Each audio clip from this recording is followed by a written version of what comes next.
Agora é tempo de abordarmos o direito ao bom nome com o nosso advogado da casa, Marco Biá.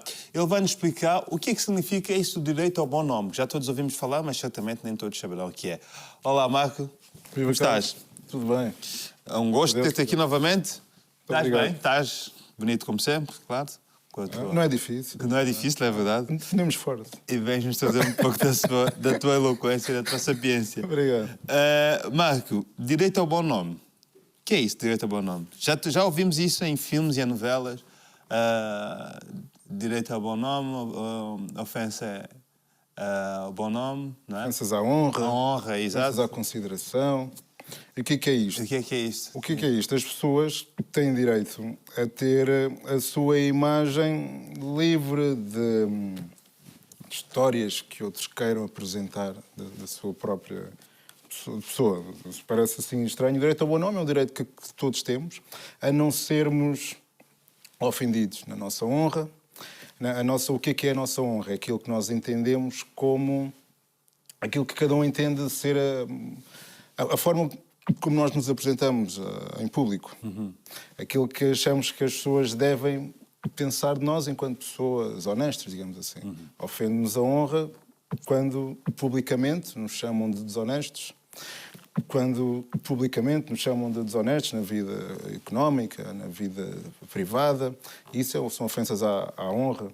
Quando nos ofendem a consideração que outros têm de nós, a imagem de consideração que outros têm de nós, isso também são ofensas que são repudiadas. Quando alguém promove boatos para que outro seja desconsiderado, em vez de ser uma pessoa de bem, passa a ser uma pessoa a desconfiar.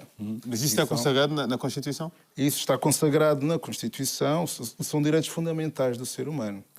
Em princípio, todas as pessoas, onde quer que estejam, têm direito ao seu bom nome. Quem mais exige disto são as pessoas que têm uma vida pública, uma vida mais exposta. Até hoje em dia, com a exposição, é muito comum e é muito fácil, mas ainda assim o direito ao bom nome é um direito exigente e deve ser cumprido. E todos os cidadãos têm. Não são só alguns, todos têm, ainda que alguns tenham com maior sensibilidade, com uma margem maior, digamos assim. Mas num caso de difamação, como nós já também é um termo que estamos familiarizados, acho eu, vamos ouvir nem que seja em jornais e telejornais, difamação, lá está o atentado a bom nome.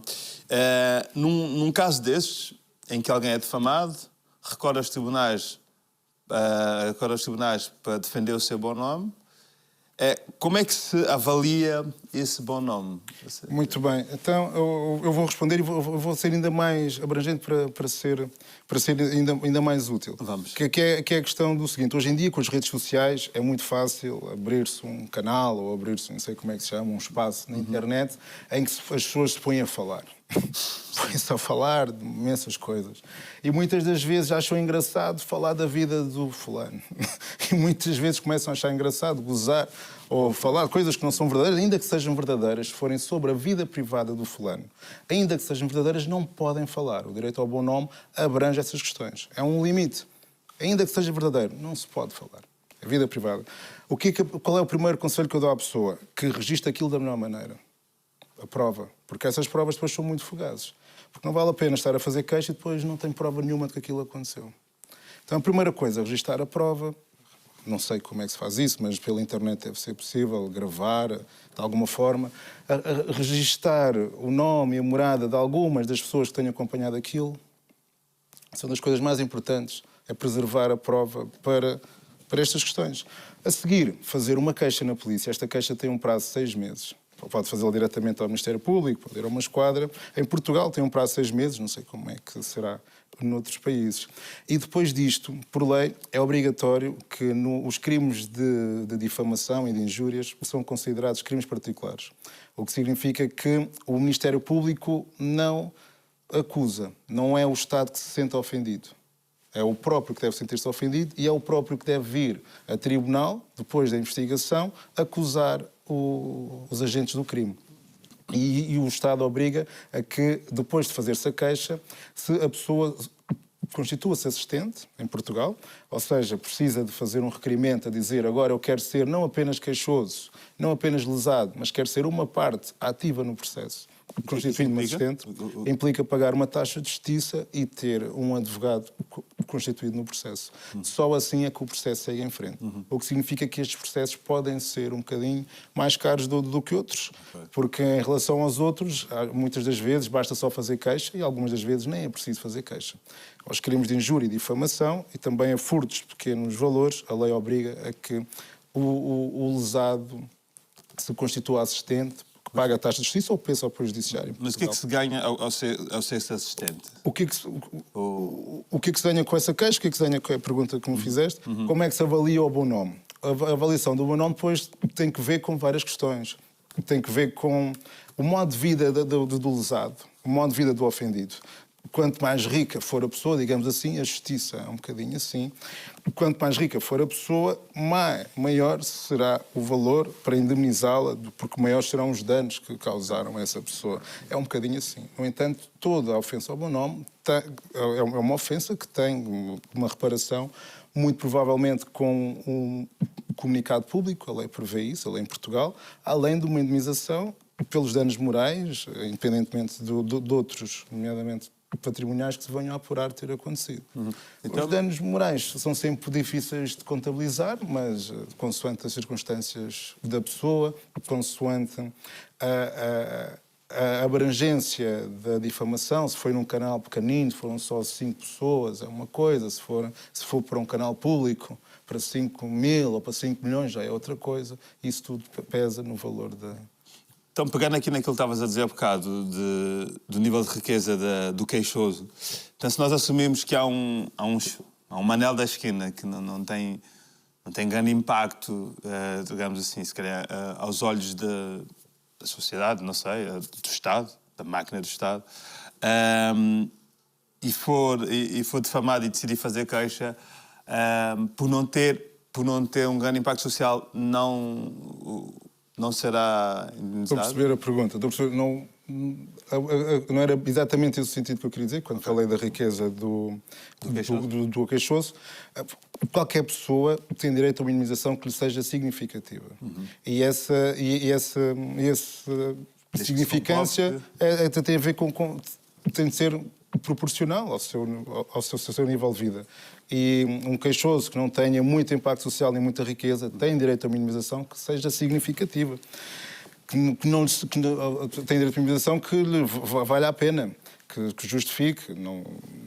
Se calhar não há de ser tão elevada quanto uma pessoa famosa, sim, muito famosa, que ganha dinheiro a aparecer na televisão, mas há de ser uma indemnização que lhe compense dos danos que lhe forem causados. E deve ser significativa.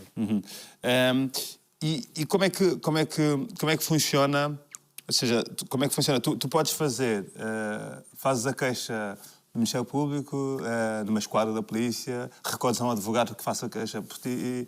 Como é que... Exatamente. Essas são as vias, são as 3 vias. É fazer queixa a uma esquadra da polícia, diretamente ao Ministério Público, por e-mail ou marcando uma audiência. Ou, às vezes, o melhor é marcar se for para fazer diretamente ao Ministério Público, porque pode haver necessidade de o fazer assim, mais vale se calhar às vezes marcar, ou enviar por e-mail também funciona, mas cada um depois faz a sua maneira, ou recorrendo a um advogado, que o nosso trabalho é servir de SL de ligação, somente nestas questões, porque este tipo de processos depende muito da participação do queixoso. Depende muito da forma como o queixoso define a lesão e define os danos. Não há uma bitola que sirva para todos. E o valor a definir também está dependente desta questão que falaste há bocado, do impacto social. O valor definido depende disto tudo. Depende da gravidade dos danos na pessoa, depende da exposição, do modo como aquilo foi feito. Pode depender também da matéria que está em causa. Se for, por exemplo, e do tipo de dolo ou de ilicitude, porque se a pessoa achar que era verdade ou tiver na dúvida, há certas matérias em que ainda se admite, ok, se calhar não devias ter ido, mas a indenização não precisa ser tão elevada, porque se calhar o dolo também não foi tão elevado. O dolo da pessoa tem que ver com isto. São estas questões que são todas ponderadas e chega-se depois a uma avaliação. E o nível da punição? Nós estamos aqui, nós falamos sempre num campo de indemnização, não é? Isto é um crime. Isto é um crime, não é apenas uma ofensa civil. É um crime, ainda que não seja um crime público ou semipúblico, é um crime que pode implicar prisão. E prevê-se prisão para este tipo de comportamentos. E às vezes a prisão é a solução adequada. Quando a pessoa reincide neste tipo de crimes, provavelmente a prisão é a única solução a aplicar para que se deixe de comportar dessa maneira. O Estado elenca isto como crime. Não é um crime público, como disse, nem é um crime semipúblico, mas é um crime. O Estado entende que este é um comportamento que as pessoas não devem adotar e que, se o adotarem, devem ser reprimidas ao ponto de poderem ser empresas. Não apenas ao nível económico, mas ao nível da sua liberdade. E já tiveste que defender um crime desses? Já tive que defender e já tive que acusar. Já dos dois lados, e faz parte. São questões, às vezes, são questões entre vizinhos, estou-me a lembrar de eram questões pequeninas, mas que este tipo de crimes é assim. E estamos a falar de um crime que se arrasta há muito tempo? Não necessariamente, porque a investigação é que às vezes pode ser fácil ou não. Normalmente estes crimes são expostos. Ou seja, a prova é registada, algures. E isto facilita a investigação. As pessoas também que ouvem isto, as testemunhas, também não vão ser difíceis de encontrar, porque o que atrasa muito os processos são, a maior parte das vezes, a investigação. Depois, em fase de audiência, em fase de julgamento, é mais célere, digamos assim. A investigação é que pode durar muito tempo. E neste tipo de crimes, se a prova for preservada, facilita bastante. Se a prova não for preservável, se for efêmera, pode ser muito complicado, se não é impossível, chegar a um bom termo na investigação, porque depois da investigação o Ministério Público devolve as conclusões ao queixoso para o queixoso depois fazer a acusação. Marcos, acho que está. Acho que chegamos a... Estás esclarecido. Não, tinha aqui uma última questão que mas acho que esta vais responder com um mero sim, que é reconhecido a todos o direito à identidade pessoal, ao bom nome e à reputação, não é? São coisas distintas que aí estão. São coisas distintas, afinal é só com o mero sim. A identidade pessoal e o bom nome não é exatamente a mesma coisa. Porque a identidade pessoal é eu saber quem são os meus pais, por exemplo. Ok. Isto faz parte, a genética também faz parte da identidade pessoal. Eu tenho direito a conhecer quem eu sou, no sentido da minha descendência, no sentido... Estas questões, isso faz parte da identidade pessoal. Além de ter, sim, um nome no BI, de ter um nome, não é? De ter esses dados de identificação. O direito ao bom nome é a tal defesa da honra dessa identidade, não é? E a reputação e o direito ao bom nome são muito próximos, porque a reputação é a construção deste bom nome. E quanto maior reputação tivermos, também isto é valorizado nas eventuais ofensas ao bom nome. E, consequentemente, a reserva da intimidade e da vida privada familiar também são coisas diferentes. Também são coisas distintas e pode haver... Por exemplo, o crime de difamação não é crime se aquilo que for dito é verdade. Já não é crime. Pode ser considerado no âmbito da liberdade de imprensa, digamos assim. Então, se dizer que o meu vizinho de baixo cheira mal dos pés, e se ele efetivamente cheirar, não é crime. Pronto, não é necessariamente difamação, mas há aqui uma questão que é, quando a matéria da difamação implica implica violar a vida privada da pessoa ou mesmo a vida familiar da pessoa, aqui pode haver um limite. E ainda que seja verdade, a pessoa cometeu um crime, porque nessas matérias não deve falar. Por essas matérias não deve falar. Agora sim, está tudo mal. Obrigado.